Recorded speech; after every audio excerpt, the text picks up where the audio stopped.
for Finance here, and today we're going to create a new service item. So there's multiple ways that we can get to creating that. We can click the plus button on the top of the screen here, select product. We can go into the inventory over here under new, select product, service, or asset, or we can go into the product listing section and select this plus button. Now we're presented with the stock type menu over here, but as soon as we change this type to service, you'll see that the menu changes over here. Because we don't have dimensions, a supplier, or any reorder levels, so it gives you a different menu that only apply to services. So for example, I'm going to create a product or service rather called labor per hour. The SKU will be labor, and we're going to say there maybe hour. Let's just write labor per hour. The category type, let's see if labor is over here. I don't see labor, so we're going to create a new category called labor. Now, the brand, I'm not going to worry about a brand. The unit of measure is going to be per hour, so we're just going to write there hour. If the unit of measure was not here, I would select the plus button and create a new unit of measure. The status of this service item is going to be active. If it wasn't active, I wouldn't be able to use it, so we're going to keep it as active. Now, where is the service going to be done, or where is it going to originate? It's going to happen in my main warehouse, or whichever warehouse, maybe production facility. If I didn't have a location here, I could select or create a new location for this service. Very important, if you want to charge for this product, for this service, you need to select yes over here. The revenue and expense account and the purchase and sales tax rule, this is set to a default in your global settings. So you do not have to input any data here. This field can stay empty, and it will just default to whatever the selection is in the global settings. Then I can write a short description. So it is, I'm just going to write here labor per hour, and maybe I'll say that it is happening in the production facility, from production facility.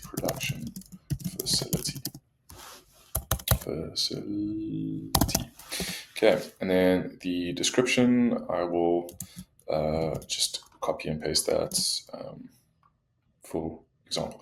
Okay, now we can go into our prices. So there's different tiers, again, very similar to the stock pricing or the stock item pricing. We have different tiers of this product. And so I will just, for simplicity's sake, make this $100, whatever your currency is, 100 Rand or $100. And if I wanted to have a custom price for a particular customer, then I would give a price to Hamilton Smith. I would give them a price of maybe $90 per hour. And if I wanted to create a discount for this service across the board from the production facility, I would create a discount item of 20% over here. So we would select discount, and we would have predetermined discount values. We have 20% as one of our options, and so we're going to select 20%. But remember, this is item specific, so this is across the board. I don't want to provide a discount for the labor per hour, so I'm just going to write a discount.